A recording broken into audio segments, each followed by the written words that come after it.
In 47 seconds, the elevator plummeted 3 floors. 24 hours later, Maya Chen received an invitation that would change everything. But first, there was the morning, ordinary as toast, predictable as her grandmother's old alarm clock that still rang at 5:30 a.m. sharp. Maya Chen adjusted her second-hand scrubs in the hospital locker room mirror, the pale blue fabric soft from countless washes, but still professional enough to pass inspection. Her reflection showed what she'd grown accustomed to seeing, a 26-year-old woman with tired eyes and determined shoulders, student loan debt weighing heavier than her stethoscope. She pulled out her phone, thumb hovering over the banking app before opening it with practiced resignation. $127,000 remaining. The number never seemed to shrink fast enough, no matter how many extra shifts she picked up or how carefully she budgeted every dollar.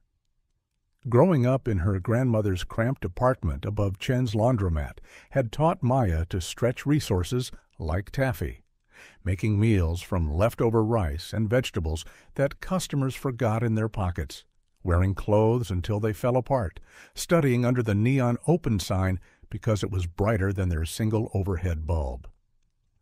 The laundromat had been Maya's entire world for the first 18 years of her life. Nai, grandmother in the Mandarin that Maya spoke better than English until kindergarten, had worked 14-hour days washing other people's clothes while raising Maya alone. Maya's mother had died in a car accident when Maya was 3, leaving behind only photographs and a medical debt that followed them like a shadow. Her father, broken by grief and responsibility he couldn't handle, had disappeared when Maya was 5, reappearing only occasionally with promises he never kept and bills he couldn't pay. Education is the only ladder out of poverty, Nai used to say, while folding strangers' laundry late into the night. Every grade, every test, every scholarship, that's one more step up the ladder. Maya had taken those words to heart, studying by the harsh fluorescent lights of the laundromat, doing homework on the folding tables between loads, memorizing vocabulary words to the rhythm of washing machines and dryers. When Nai was diagnosed with diabetes, then kidney disease, then the heart problems that eventually claimed her life, Maya learned about the American healthcare system from the patient side. She watched her grandmother ration insulin, skip medication doses to save money, and die slowly because treatment was expensive and dignity was a luxury they couldn't afford. It was Nai's death during Maya's senior year of high school that crystallized her decision to become a nurse, not just to honor her grandmother's memory, but to be the advocate she wished had existed for their family. Nursing school had been 4 years of relentless pressure, academic demands balanced against financial desperation, clinical rotations that revealed both the beauty and brutality of healthcare, and the growing awareness that helping people often meant navigating systems designed more for profit than compassion. Maya graduated with honors and debt that felt astronomical, a number so large it seemed fictional until the first payment notice arrived. But even now, with a steady nursing job at St. Mary's General, the bills from her father's cancer treatment continued arriving like unwelcome ghosts. He'd shown up 3 years ago, looking decades older than his 52 years, carrying a diagnosis of stage 3 lung cancer and no insurance. Maya couldn't turn away family, even family that had abandoned her. She'd signed as guarantor for his treatment, believing that love could somehow make the numbers work out. When he died 8 months later, he left behind only debts and the familiar ache of loving someone who couldn't love you back the same way.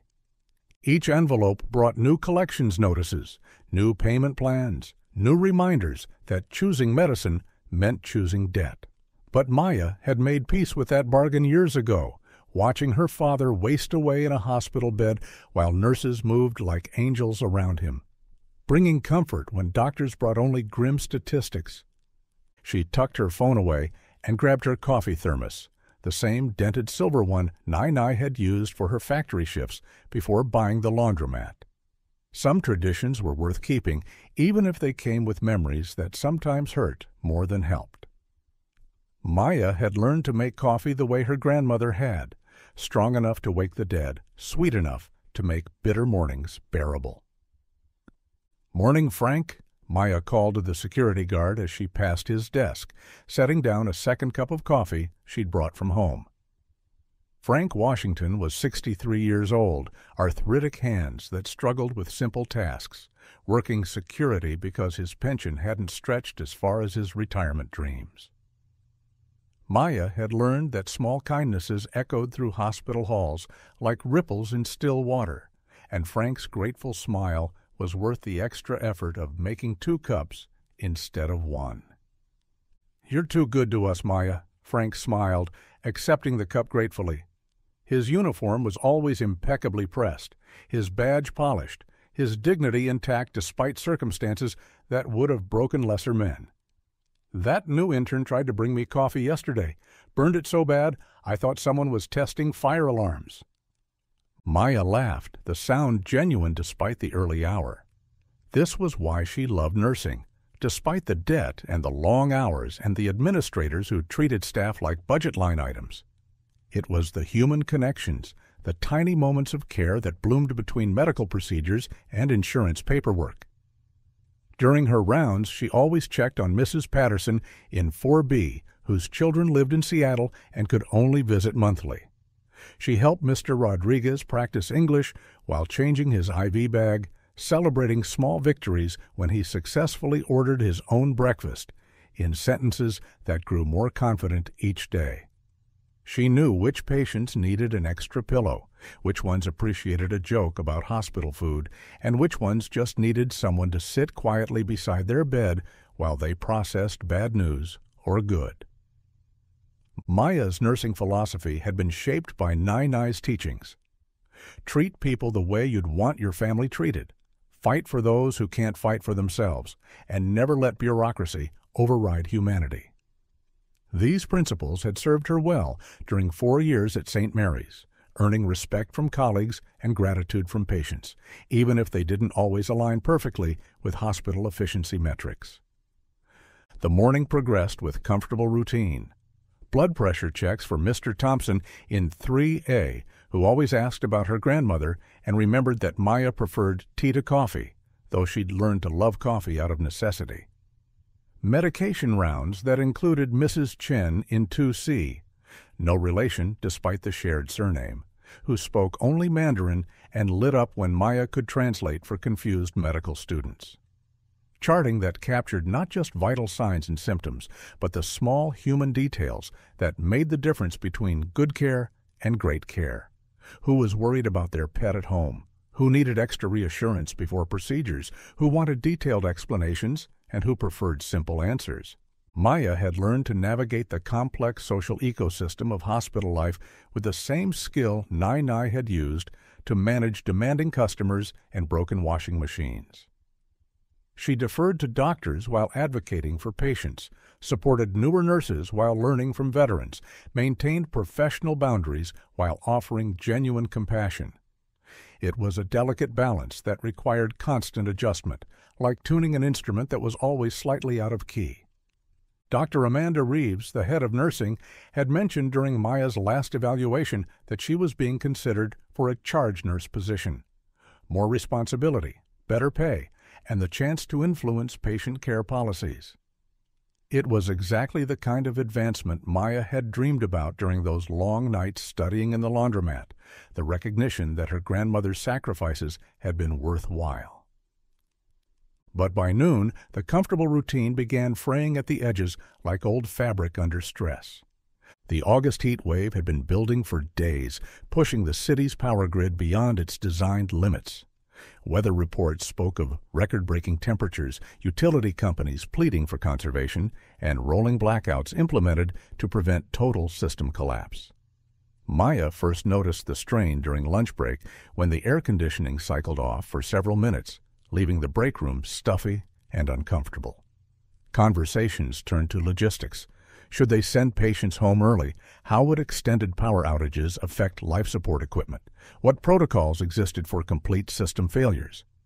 Maintenance crews appeared in hallways like busy ants, checking electrical panels and muttering into their radios about load management and brownouts.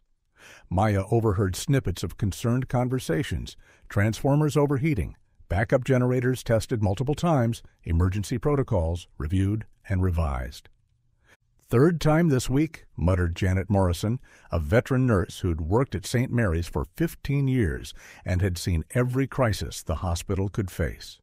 She gestured toward the fluorescent lights that had been flickering intermittently since morning, creating an almost stroboscopic effect in some hallways. "My cousin works for the power company. Says they're running everything at 110% capacity just to keep up. It's like asking a marathon runner to sprint for 26 miles. Maya nodded, only half listening as she reviewed her afternoon assignments. The emergency department had been busy all morning with heat-related cases, dehydrated construction workers who'd pushed themselves too hard, elderly patients without air conditioning who'd been found confused and overheated in sweltering apartments, and a steady stream of minor injuries from people trying to escape their hot homes for cooler public spaces. The hospital's cooling system worked overtime, generators cycling on and off to manage the electrical load like a complex dance between supply and demand. During her 2 p.m. medication round, Maya overheard administrators huddled near the nurses' station, their voices carrying the particular tension that accompanied crisis management. Dr. Patricia Williams, the chief medical officer, stood at the center of the group, her usually calm demeanor showing cracks of concern. "Told us to prepare for rolling blackouts starting at 3 p.m. Backup generators tested this morning, but if the main grid fails completely. Emergency protocols. All department heads need to review evacuation procedures. Patient transfers to other facilities if necessary." The conversation dissolved into radio static and hurried footsteps, administrators scattering to their departments with clipboards and worried expressions. But Maya felt a familiar tightness in her chest, the same feeling she'd had before her father's diagnosis, when doctors spoke in careful euphemisms and glanced at each other with meaningful looks that patients weren't supposed to understand. Something was coming, and the people in charge weren't entirely sure they were ready for it. Maya tried to focus on her patients, but the atmosphere of underlying tension was infectious. Mrs. Patterson asked if she should call her children in Seattle, worried about news reports of power outages and hospital evacuations. Mr. Rodriguez, usually cheerful during their English lessons, seemed distracted and kept asking about his family in the apartments near the hospital. Even the usually unflappable Dr. Martinez seemed on edge when Maya encountered her in the hallway around 3 p.m. "Maya, perfect timing," Dr. Martinez said, one hand supporting her lower back in the universal gesture of late pregnancy. At 9 months pregnant, she moved like someone carrying precious cargo, deliberate and careful.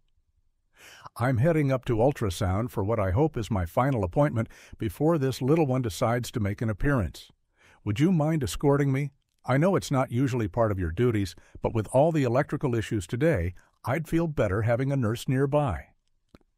Dr. Sarah Martinez was one of Maya's favorite people at St. Mary's, a radiologist who treated every staff member with genuine respect, remembered personal details about their lives, and never pulled rank unless patient safety was at stake. She'd been Maya's supervisor during a brief rotation in radiology, and they'd developed the kind of professional friendship that made hospital work more bearable. "Of course," Maya agreed immediately. "How are you feeling? Any contractions?" "Just Braxton Hicks, I think. This baby has been doing CrossFit in there for weeks." Dr. Martinez laughed, though Maya noticed she looked tired in a way that went beyond normal pregnancy fatigue. "Tom thinks it's going to be a soccer player with all the kicking, but I'm betting on Olympic gymnastics with all the flipping around. I swear this child has been practicing aerial maneuvers." They walked slowly toward the elevator bank, Dr. Martinez pausing occasionally to catch her breath or adjust her position. Maya noticed the subtle signs she'd learned to recognize in expectant mothers. The way Dr. Martinez unconsciously cradled her belly during contractions, the slight grimace that indicated discomfort, the careful breathing that suggested she was managing more pain than she was admitting. "Any day now, right?" Maya asked as they reached the elevators. "Due date was yesterday, actually. But you know how babies are. They arrive on their own schedule, not ours. Tom has been sleeping with one eye open, convinced I'm going to go into labor at 3 a.m., and he'll have to drive like a maniac to get here in time." Maya pressed the elevator call button, noting that only one of the 3 elevators seemed to be functioning properly. The digital display showed it was currently on the 8th floor, descending slowly. "I have to admit, I'm getting nervous," Dr. Martinez confided as they waited. "I've delivered dozens of babies, coached countless women through labor, but being the patient instead of the doctor feels completely different. It's like knowing all the lyrics to a song, but suddenly having to sing solo instead of backup." The elevator finally arrived with its familiar ding, and both women stepped inside. The interior was slightly warmer than usual, and Maya noticed that the emergency lighting panel showed an amber warning light she'd never seen before. She pressed the button for the 7th floor, where the ultrasound equipment waited to capture what might be final images before delivery. "Tom keeps joking that I'll try to coach myself through labor," Dr. Martinez continued, leaning against the wall with both hands now cradling her belly. "He might be right. I've been practicing breathing exercises and reviewing pain management techniques like I'm studying for finals." Maya was about to respond with reassurance when the world went dark.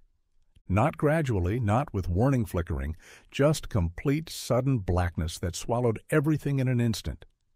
The elevator lurched, a sickening sensation of falling that lasted exactly 47 seconds, according to Maya's watch, before jerking to a violent stop that threw both women against the walls. Emergency lighting flickered on, casting everything in hellish red shadows that made familiar spaces look alien and threatening. The silence that followed was deafening. No hum of air conditioning, no distant sounds of hospital activity, no electronic beeping from medical equipment. Just the sound of 2 women breathing hard in a metal box suspended somewhere between floors. "Oh no," Dr. Martinez whispered, and Maya heard something in her voice that had nothing to do with being stuck in an elevator. It was the sound of someone recognizing that their carefully laid plans were about to become irrelevant. "Are you okay?" Maya asked, reaching for her patient's arm in the dim light. Her nursing training kicked in automatically. Assess the situation, check for injuries, prioritize immediate needs. "My water just broke." The words hung in the recycled air like a curse.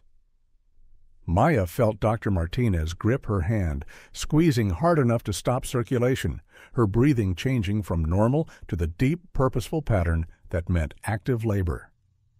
"Contractions are starting," Dr. Martinez gasped, her voice tight with concentration. 2 minutes apart, maybe less.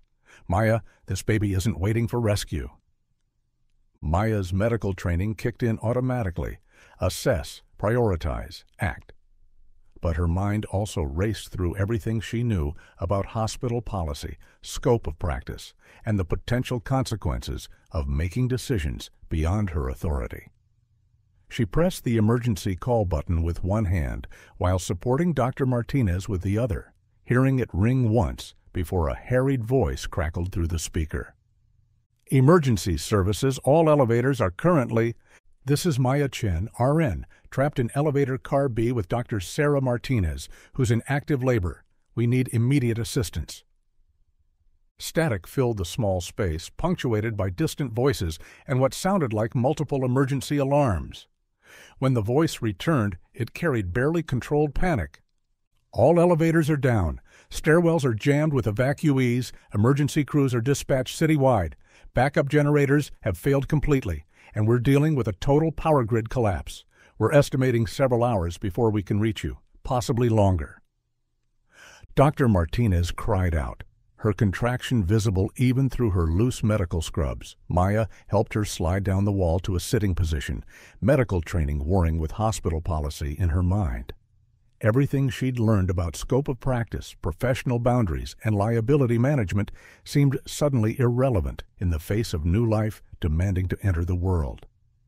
"Maya," Dr. Martinez panted, when the contraction passed, sweat beading on her forehead despite the elevator's cooling temperature.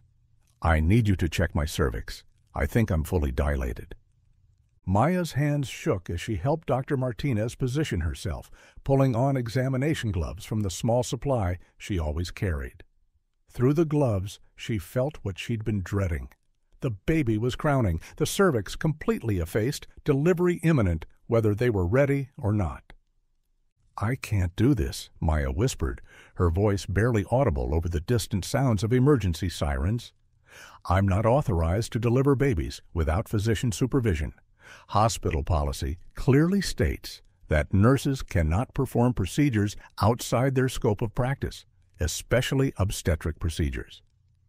If something goes wrong—" "Forget policy!"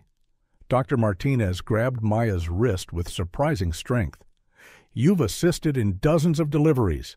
I've watched you work. You're better than half the residents we get. More intuitive, more careful. This baby is coming whether we follow protocol or not."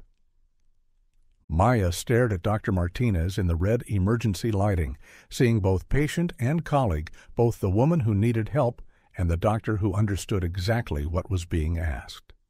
Every rule she'd learned, every protocol that governed her profession, every boundary that defined her scope of practice, all of it seemed suddenly irrelevant in the face of a new life demanding to enter the world. "Okay," Maya said, her voice steadier than her hands. "Okay, we're going to do this." She quickly assessed their supplies. The elevator's emergency kit contained basic first aid materials, a small blanket, bottled water, and some gauze pads. Not ideal, but workable. Maya removed her cardigan and spread it on the floor, then helped Dr. Martinez lie back in the most comfortable position possible, given the cramped space. "Tell me what you need," Dr. Martinez said between contractions, her medical training allowing her to separate her professional knowledge from her personal experience. "I need you to trust me," Maya replied, positioning herself to catch the baby. "And I need you to push when I tell you to push, rest when I tell you to rest, and breathe through everything else." For the next 38 minutes, Maya forgot about hospital policies and nursing hierarchies and student loan debt. There was only the sacred work of bringing life safely into the world, guided by instinct and training and the fierce determination to do no harm. She coached Dr. Martinez through each contraction, monitored the baby's position, and prepared for complications that could arise without warning. When the umbilical cord wrapped around the baby's neck, a potentially life-threatening complication called nuchal cord, Maya carefully loosened it with steady hands, her movements precise despite the adrenaline coursing through her system. When Dr. Martinez lost strength during transition, the most intense phase of labor, Maya coached her through each breath, each push, each moment of doubt. "I can see the head," Maya announced, her voice filled with wonder despite the circumstances. "One more push, Sarah, one more big push." At 4:23 p.m., as sirens wailed in the distance and emergency crews hammered on elevator doors throughout the hospital, baby Emma Martinez took her first breath in elevator car B. Maya caught her perfectly, a slippery, screaming miracle that immediately began looking for her mother's voice with the ancient wisdom of newborns everywhere. "She's beautiful," Maya whispered, using her own shoelaces to tie off the umbilical cord before placing the baby on Dr. Martinez's chest. "She's absolutely perfect." Dr. Martinez was crying and laughing simultaneously, holding her daughter while Maya monitored both patients for signs of distress. The baby's cry was strong and healthy, her color good, her reflexes normal. Dr. Martinez's bleeding was within normal parameters, her vital signs stable, her emotional state euphoric despite the circumstances. When rescue finally arrived 3 hours later, firefighters who'd climbed 7 flights of stairs and rappelled down the elevator shaft, they found mother and baby stable, comfortable, and bonding peacefully while Maya maintained watch like a guardian angel in scrubs. The next 24 hours passed in a blur of interviews, paperwork, and unexpected media attention. Maya had expected a quiet commendation, maybe a mention in the hospital newsletter, perhaps a small celebration with her colleagues. Instead, she found herself facing news cameras and reporters who'd turned the elevator delivery into a human interest story about heroism during crisis. "A nurse delivers baby in elevator during blackout crisis," read the morning headlines in papers across the city. Local television stations showed grainy security footage of Maya entering the elevator, then interviewed Dr. Martinez from her hospital bed. Baby Emma sleeping peacefully in her arms like an advertisement for successful medical intervention. "Maya Chen saved our lives," Dr. Martinez told reporters, her voice strong despite her exhaustion. "She remained calm under impossible circumstances and provided expert medical care when no one else could reach us. She made decisions that required not just technical skill, but courage and judgment. She's a hero." The interviews were surreal for Maya, who'd never been on television and found the attention both flattering and overwhelming. Reporters asked about her background, her training, her thoughts during the delivery. They wanted to know about her childhood, her grandmother, her motivation for becoming a nurse. They painted a picture of small-town values and big-city dedication, the American dream realized through hard work and compassion. But heroes, Maya learned, were not always welcome in institutional medicine. The call came at 7 a.m. the next morning, before Maya had even finished her first cup of coffee or fully processed the strange experience of seeing herself on the morning news. Chief of Staff Dr. Robert Hartwell's voice was professionally polite and personally distant, carrying the tone that administrators used when delivering bad news with legal precision. "Miss Chen, please report to my office at 9 a.m. sharp. Bring your union representative." Maya's stomach dropped like a broken elevator. In her 4 years at St. Mary's, she'd never been summoned to the Chief of Staff's office. Nurses dealt with the head of nursing, occasionally the Chief Medical Officer. But the Chief of Staff only got involved when situations reached the level of serious institutional concern. She called her union representative, Jennifer Walsh, who agreed to meet her with obvious reluctance in her voice. "I've already heard rumblings," Jennifer warned over the phone, her usual optimism replaced by professional caution. "Administration is concerned about liability. They're calling it unauthorized medical practice and exceeding scope of authority. Maya, I have to ask, did you really deliver a baby without physician supervision?" "I saved 2 lives," Maya replied, but she could hear how defensive she sounded, how the simple statement of fact carried undertones of doubt and worry. "I know, and I'm proud of you. Every nurse in the city is proud of you. But the hospital's lawyers are having fits about potential lawsuits. What if something had gone wrong? What if the mother or baby had been injured while you were acting outside your scope of practice? They're looking at millions in liability exposure."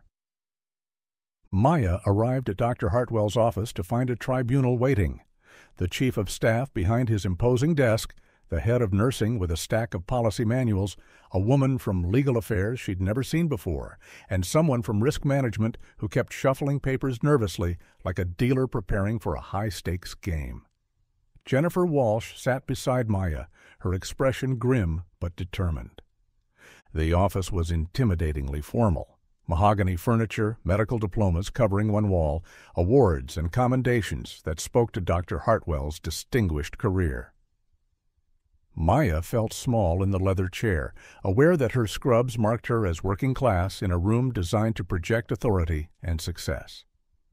"Miss Chen," Dr. Hartwell began without preamble, consulting a thick file that Maya assumed contained her personnel records, "while we appreciate your initiative during yesterday's emergency, you violated multiple hospital protocols. You performed medical procedures outside your scope of practice without physician authorization. You made decisions that, while well-intentioned, exposed this institution to significant legal liability." The legal affairs representative leaned forward, her voice crisp and unsympathetic, delivering words that sounded rehearsed and legally vetted. "Our insurance carriers have been contacted by several medical malpractice attorneys who specialize in scope of practice violations. They're suggesting that your actions, however heroic they may appear, constitute unauthorized practice of medicine." But nothing went wrong, Maya protested, her voice carrying the frustration of someone who'd done everything right and was being punished for it. Both patients are healthy. I followed proper procedures as much as possible under the circumstances. I made the best decisions I could with the information and resources available.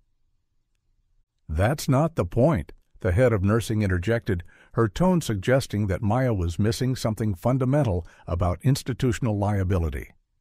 Policy exists for a reason. If we allow nurses to make independent medical decisions during emergencies, where does it end? Who determines what constitutes an emergency? Who accepts responsibility when something goes wrong? Maya felt the walls closing in around her career, her future, her identity as a healthcare professional. Dr. Martinez can testify that I saved her life. Her baby might have died without intervention. Dr. Martinez's testimony is noted, Dr. Hartwell said, consulting his papers with the air of someone following a script. However, our legal counsel advises that gratitude doesn't override professional boundaries. You'll receive a formal reprimand, mandatory retraining on scope of practice limitations, and immediate suspension pending full investigation by our Medical Ethics Board. Jennifer Walsh spoke for the first time, her union training evident in her careful phrasing.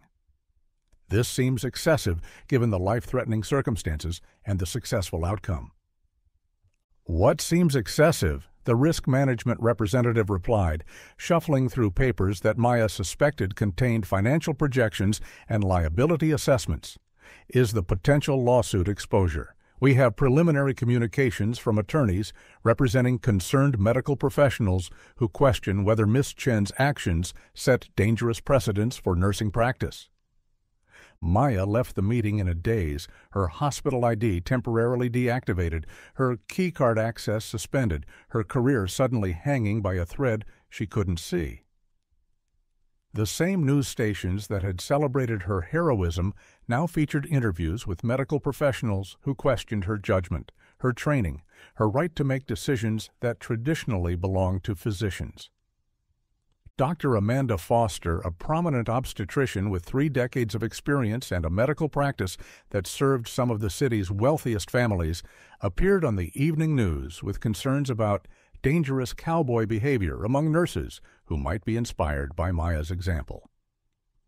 While Miss Chen's intentions were undoubtedly good, Dr. Foster explained to the cameras with the authority of someone accustomed to being quoted, medical licensing exists to protect patients from well-meaning but potentially harmful interventions.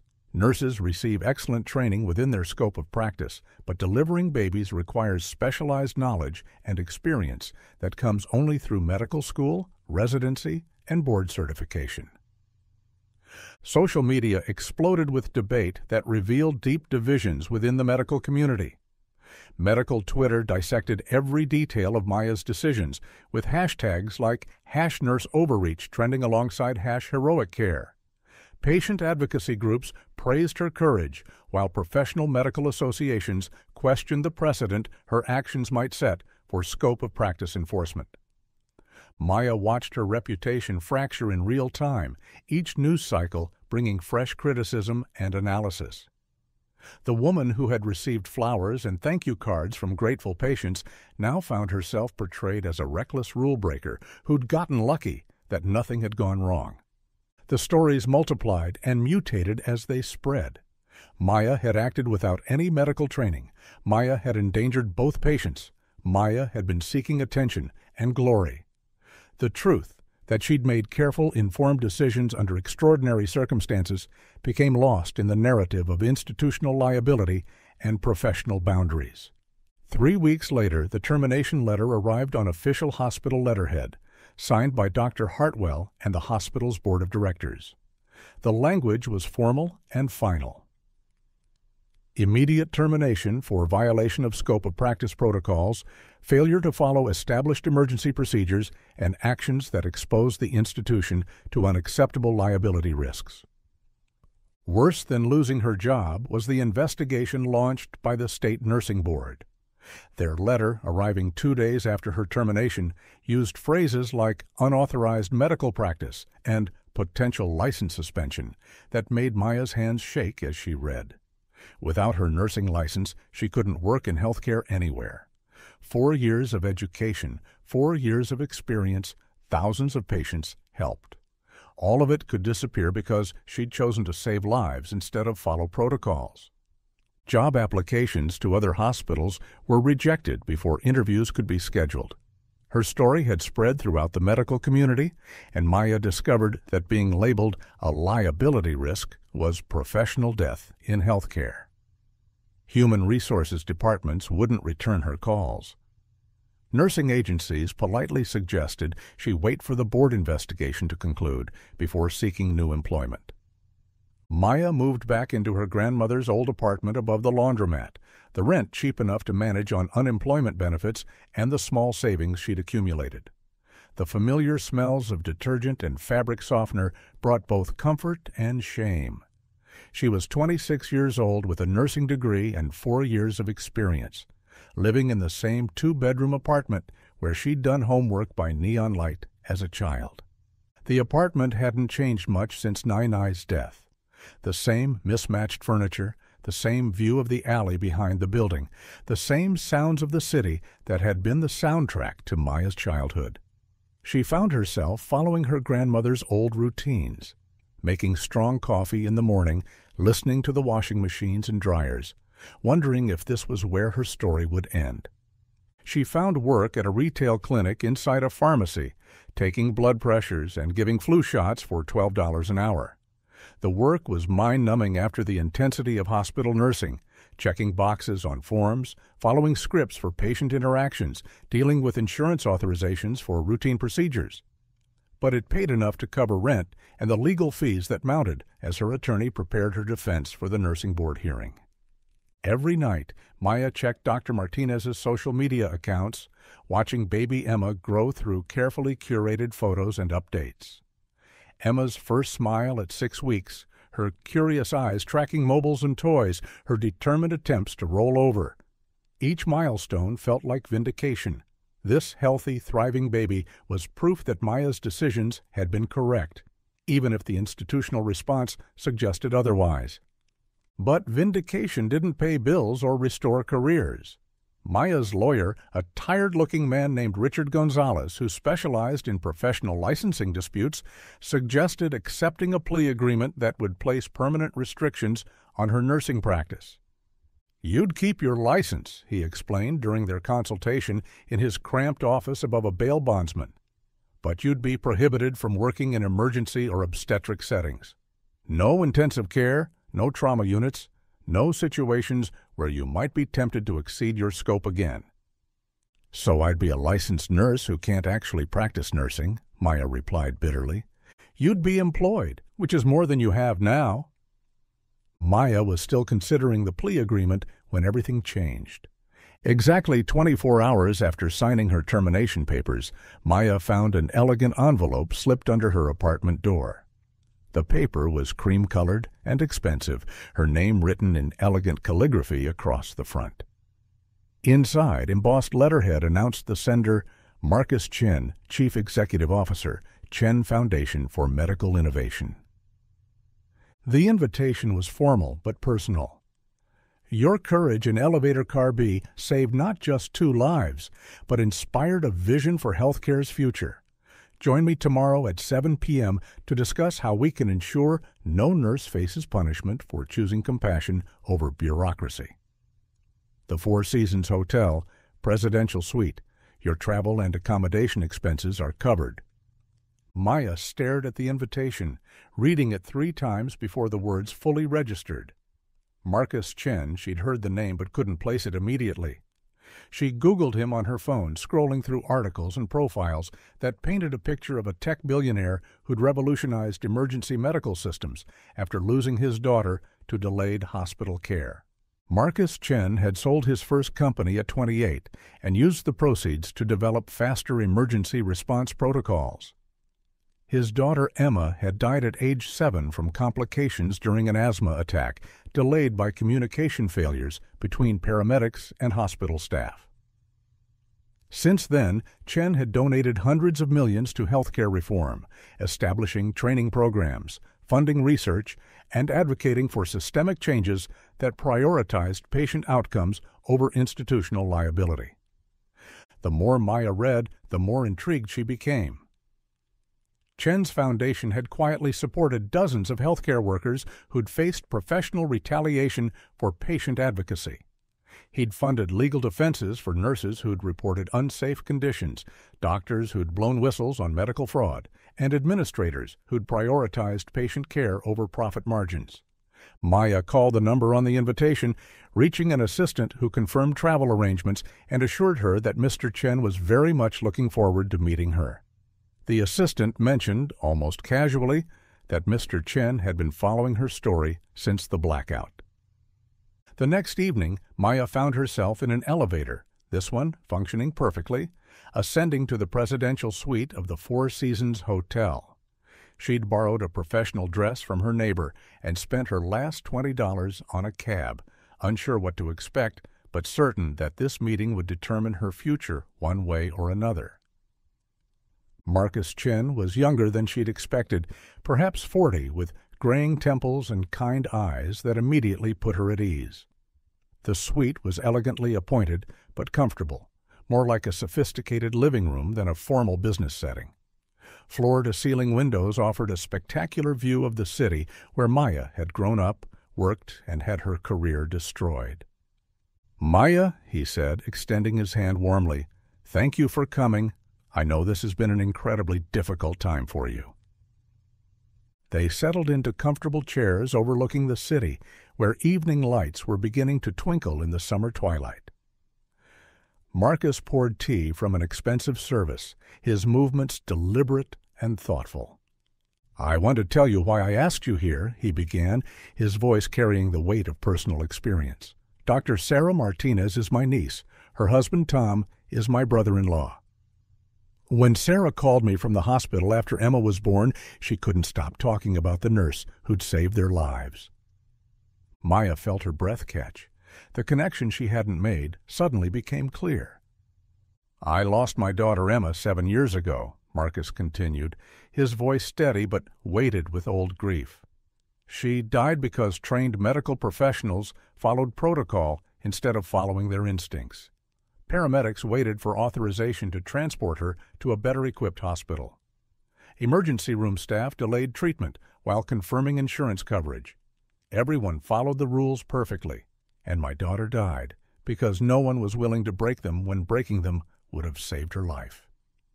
He set down his teacup and looked directly at Maya. "You did what they wouldn't do. You chose human life over institutional fear. You made the right decision in an impossible situation, and instead of being celebrated, you're being punished for it."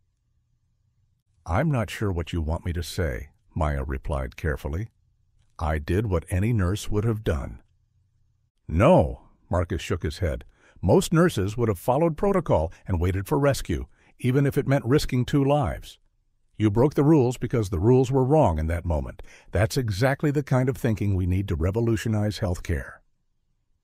Marcus reached for a leather portfolio on the side table, extracting documents that he spread between them like a poker player revealing a winning hand. "I want to offer you something unprecedented," he said. "A $2 million grant to establish your own emergency medical training center, plus full legal support to restore your nursing license and pursue wrongful termination litigation against St. Mary's Hospital." Maya stared at the papers, unable to process what she was hearing. The numbers seemed fictional, the opportunity too vast to comprehend.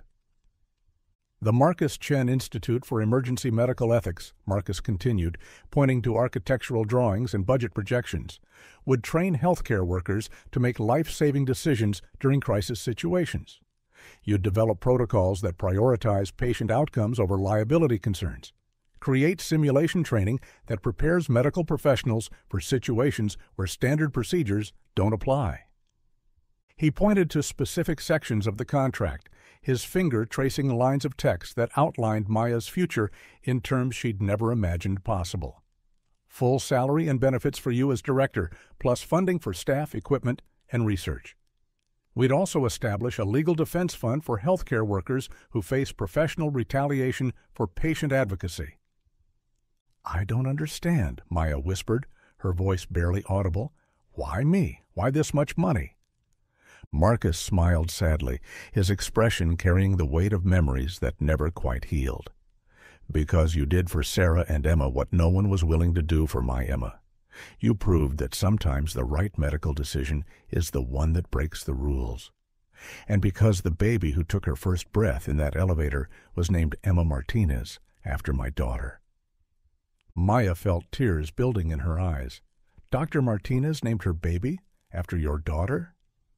Sarah didn't know about Emma when she chose the name, Marcus explained, his voice soft with wonder. She just liked it, but when she told me later, it felt like a sign that something beautiful could come from all this pain. Like Emma was somehow involved in bringing new life into the world, even though she's been gone for 7 years. Maya studied the contract through blurry vision, trying to comprehend the opportunity being offered. $2 million to build something meaningful from her professional destruction. Legal support to fight back against the system that had discarded her.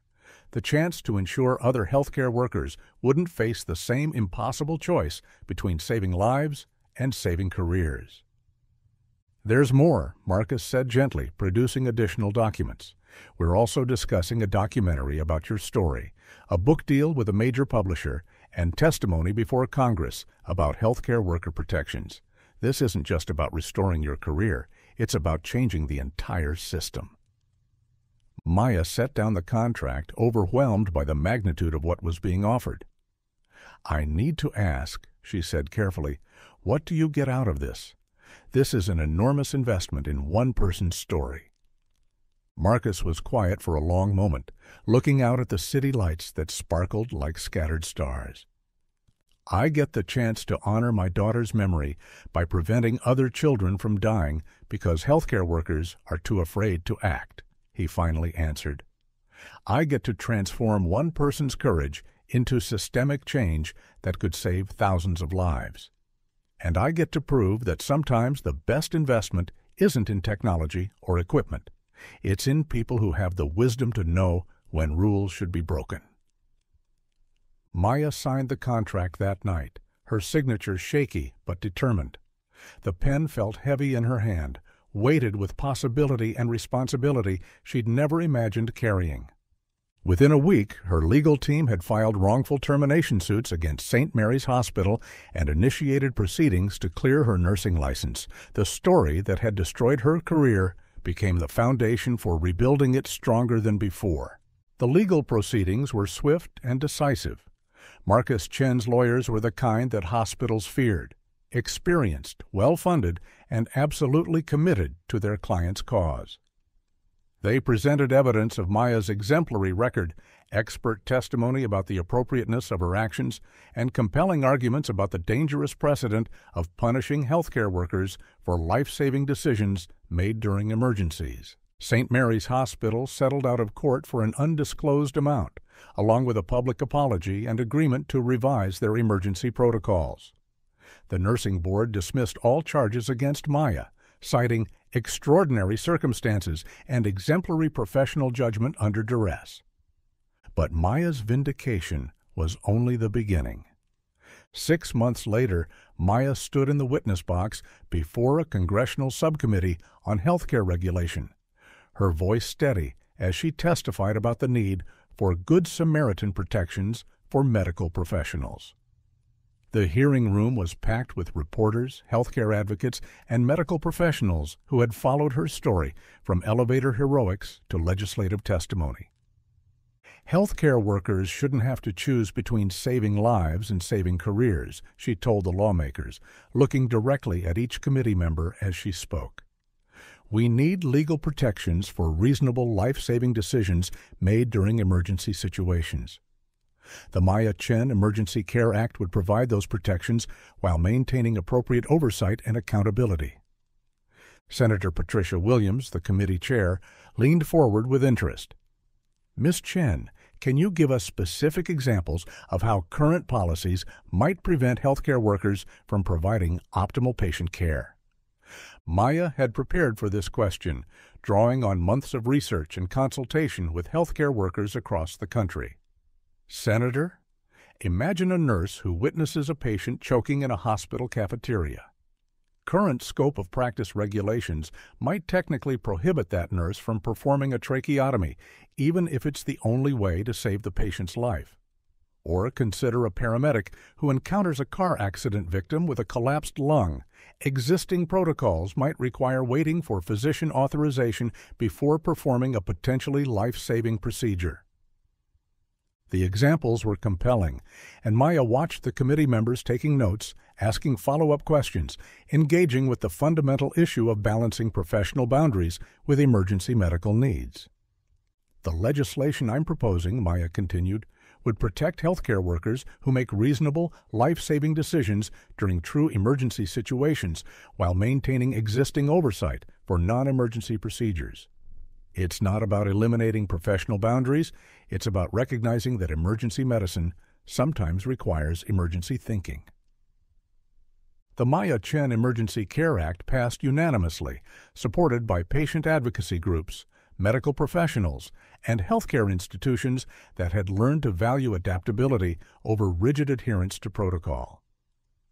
Maya watched from the gallery as senators cast their votes, each eye representing validation not just of her specific actions, but of the principle that saving lives should take precedence over following rules.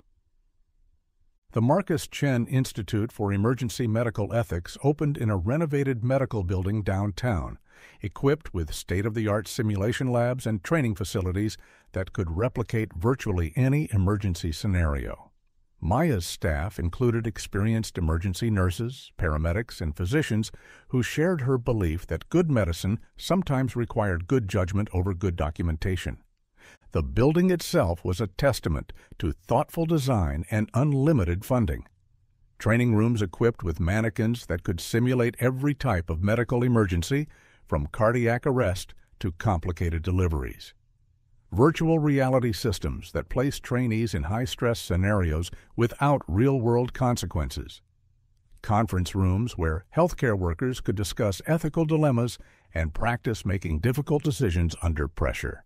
In the first year, they certified 200 healthcare workers in emergency obstetric care, trauma response, and crisis decision-making.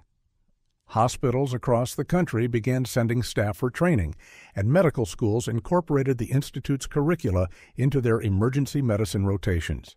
Maya's office was on the top floor, with windows overlooking the city where her career had been destroyed and rebuilt. She kept a photo of baby Emma Martinez on her desk, now a healthy, curious 6-month-old whose first breath in a dark elevator had sparked a revolution in emergency medical care.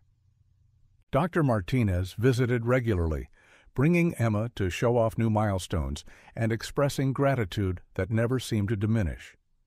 During one visit, as Emma gurgled happily in Maya's arms, Dr. Martinez reflected on how their lives had all been changed by those 47 seconds of falling.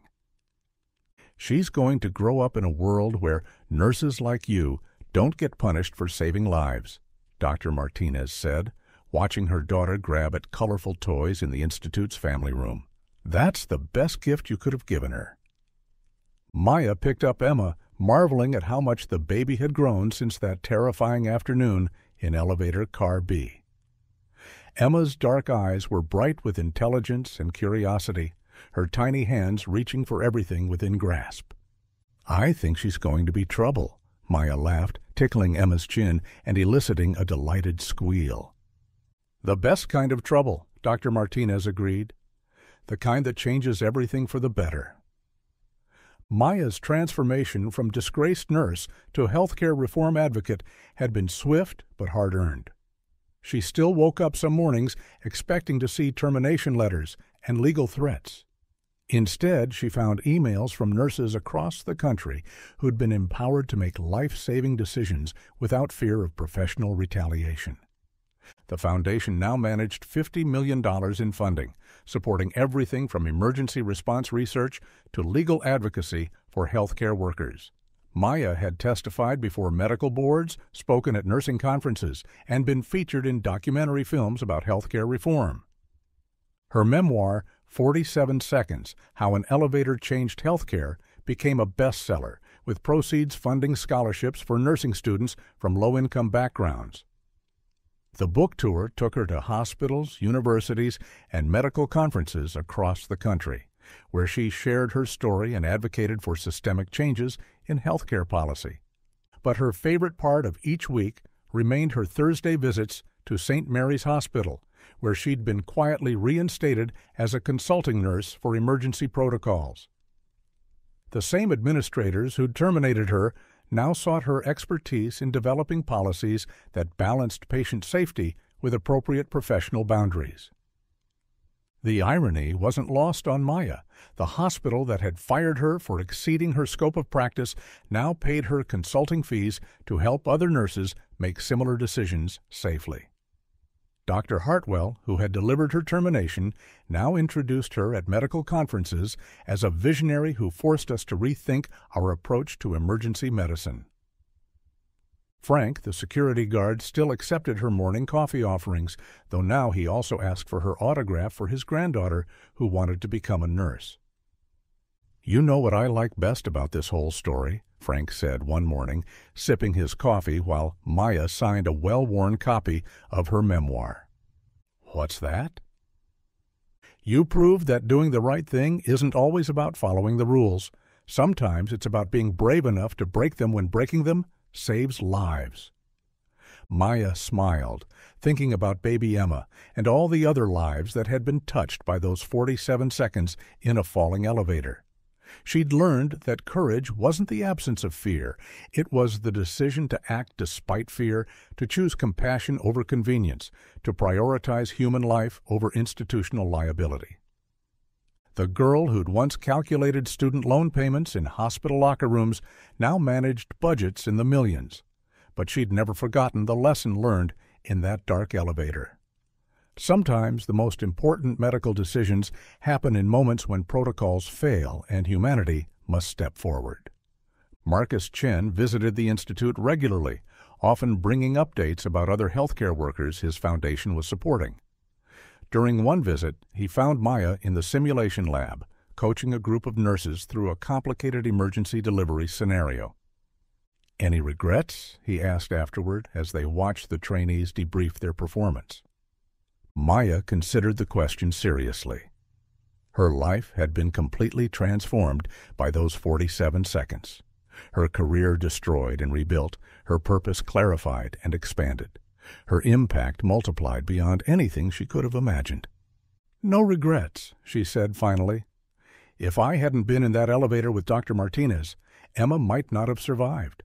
If the hospital hadn't fired me, we wouldn't have built this institute. If Marcus Chen hadn't lost his daughter, none of this would exist. Sometimes the worst things that happen to us create opportunities for the best things we can do." As Maya walked through the Institute's training facilities that evening, watching the sunset paint the city in shades of gold and orange, she carried with her the weight and wonder of that August afternoon when everything changed. In 47 seconds of falling, she discovered that sometimes you have to risk everything to save anything, and that the invitation to change the world often comes disguised as catastrophe, wrapped in darkness, and delivered precisely when you think your story is ending. But Maya's story was far from over. Each day brought new opportunities to train healthcare workers, advocate for policy changes, and ensure that the next nurse facing an impossible choice would have the support and protection Maya had ultimately found. The Institute's waiting room displayed a simple plaque that visitors often stopped to read.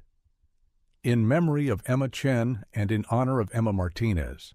Proof that sometimes the most important medical interventions happen between floors, beyond protocols, and within the hearts of those brave enough to choose life over liability.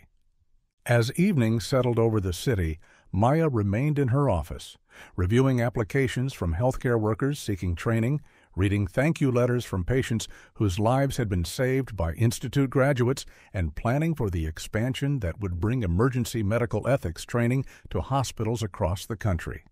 The invitation that had changed everything still sat framed on her desk, a reminder that sometimes salvation arrives precisely when hope seems lost.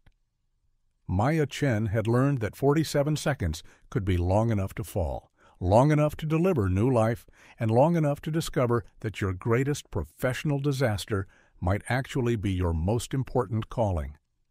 The elevator that had trapped her had ultimately set her free from limitations she'd never questioned, free from a system that valued compliance over compassion, and free to build something better for the healthcare workers who would face impossible choices in the years to come.